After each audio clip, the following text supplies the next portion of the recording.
Welcome. This is my camera. That's yours, Jake. They can't even see me. If I look there, everybody there is going to wonder, what am I doing? Welcome to the future of Shasta. If you're watching online, thank you for your attention. I'll say it over and over and over again because most of you that are watching when Hope and Luke were here are gone. It's all new people. Don't leave us. Pay attention. We'll give you hope and optimism because Jake's here. Jake, that's your camera, and we're wide-angled there. You're actually in all three cameras. It's like all about you right now. Oh, my gosh. Say hello to our big digital audience, 57 Facebook and YouTube pages. They're streaming lots from Shasta County. Mm-hmm. Say hello, introduce yourself to the world, and then let's dive into some questions. Okay, I'm Jake Mangus, and I'm really grateful that you're tuning in right now where you are. And tuning in is an old term, but I come from a television family and had a background in media arts. So when I came in and I saw all of the sound and the 3-camera shoot and the production and everything, very impressive. I mean, this is a major production, so we're grateful for you shedding some positive light on the community of Reading. Yeah, you're welcome. Mm-hmm. Well, I'm glad to be here. This is going to be an interesting talk for me because I don't have any idea what you're going to say. That makes two of us, so that's the best part of it all. You are the only person I have not hugged many times and told I love you. The other 5 know how much I love them. I'm going to love you. Okay. We'll work toward it. Just in advance, I'm going to have faith that I love you. I love you so much, Jake. Thank you, in the future. Ian. I love you too. Thank you. I think what you do here is important. I think chambers are important. I think community is important. I think that your success is the beginning of something very, very grand. And I don't know that you even see how special it is. What I feel for you as the Chamber of Commerce CEO, president, is like a person playing with Bitcoin when it was less than $100. The reason I feel that way is because of what I know Shasta is going to become.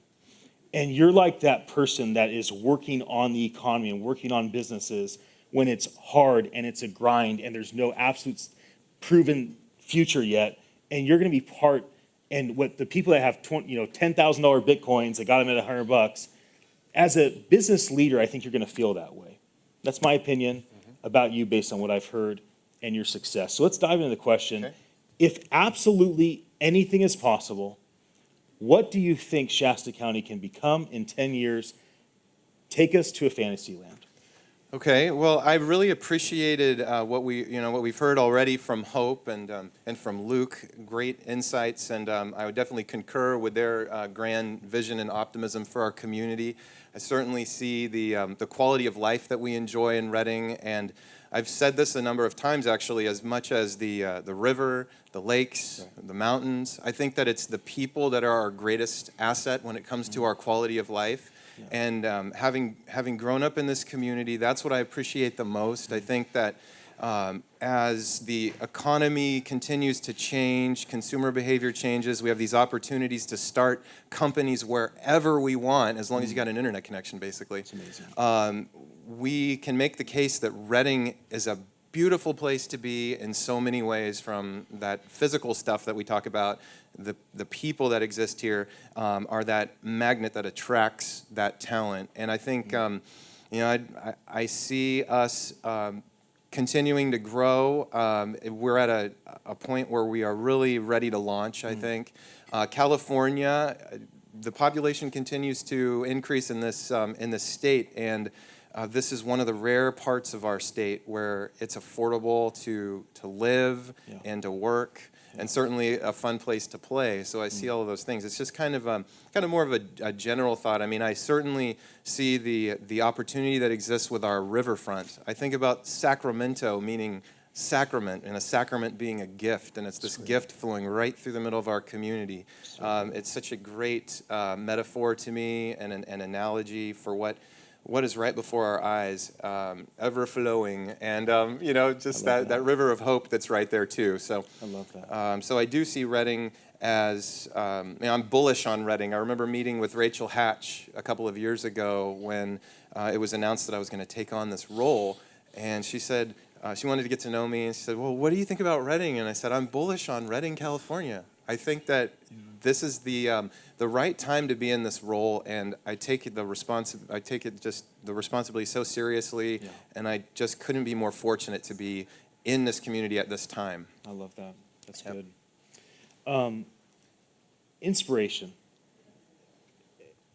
I'd like to ask you that you would talk about a person that inspires you that you don't think anybody knows about in this room.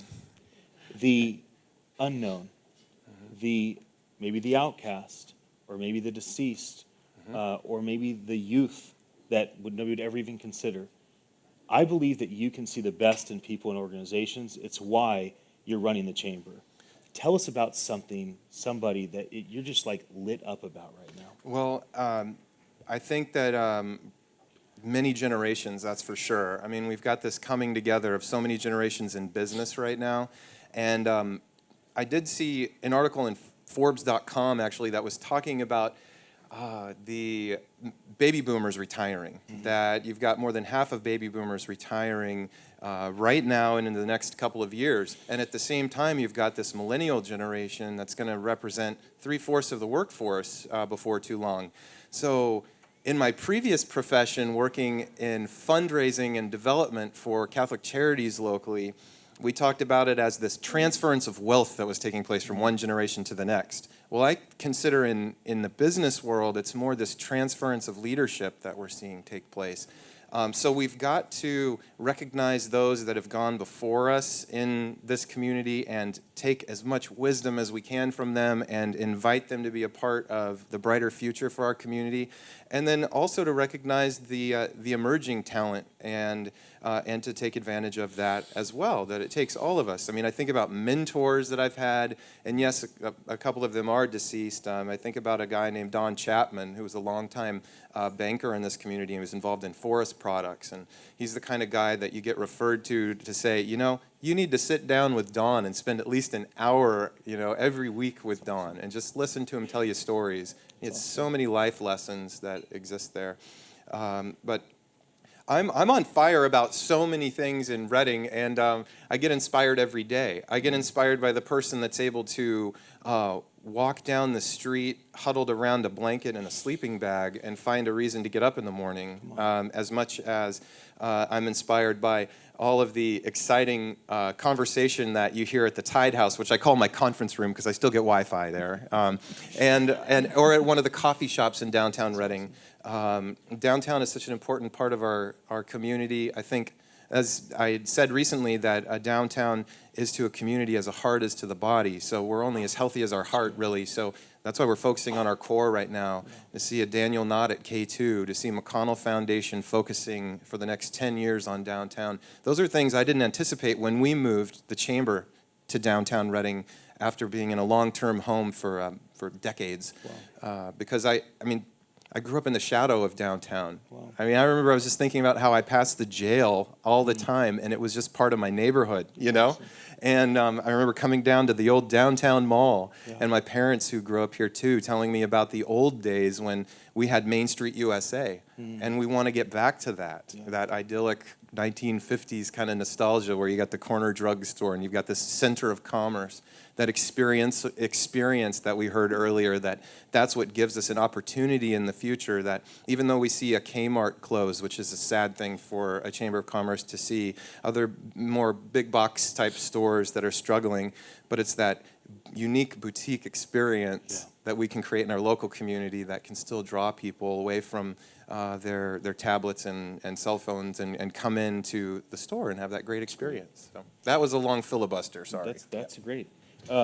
We have just less than 2 minutes left, and you have a very significant request as the person that runs the Chamber of Commerce. Before you make that final request, I want to ask you the same thing. Look at the camera, and before you kind of talk to the audience, like, give them a moment of your attention. Like, there are all these YouTube and Facebook pages, locally and from all around the world. They're watching you right now. They will watch the archive. You have one thing to say. What if it's your last big thing that you get to say to the internet? What do you say? Like, what is it that you want to express to them? Because what if the internet shuts down? Yeah. You lose all electricity. I know, Not because if you I was die. going to say go Giants, but that's kind of more of a canned thing for me because I just But really, love the San Francisco yeah. Giants. What do you have to say to the world? To me, what I would like to say to the world about Redding, California, is that this is a community that has an amazing potential, and that we've got this coming together of people that are new to our community and those that have been longtime residents. The longtime residents, sometimes we don't hold our heads up as high as we should because we think for some reason we're not worthy of great things. And I think that just as we can be inspired by the rising mountains to our west and to our north and to our east and the river that runs through, we can be inspired by the economic opportunity that exists here, that quality of life that exists in the people of Redding, California, that you'll help that old woman across the street kind of a feeling. You know somebody at the grocery store and you genuinely care about what's going on in their family, that we want to see each other succeed, knowing that everyone's success will help us all to rise, and we want all of our expectations about what's possible in this community to rise because those are endless. I love that. Well, out of respect for the rest of the speakers, we're going to wrap. Everybody, Jake is here to serve you. He's here to help you and your family thrive. Don't just be a person that hears about what he does or watches your friends or neighbors take advantage of his service. He's here for you. His infrastructure is here for you. Take advantage of it. That's my call to action for you to lean on Jake. Jake, thanks for coming. Absolutely. Thank you, Ian. Appreciate it. Hey, that was a hug, man. We're getting there. That was a hug. The Chamber of Commerce is in the business of a thriving community. So good. Thank you.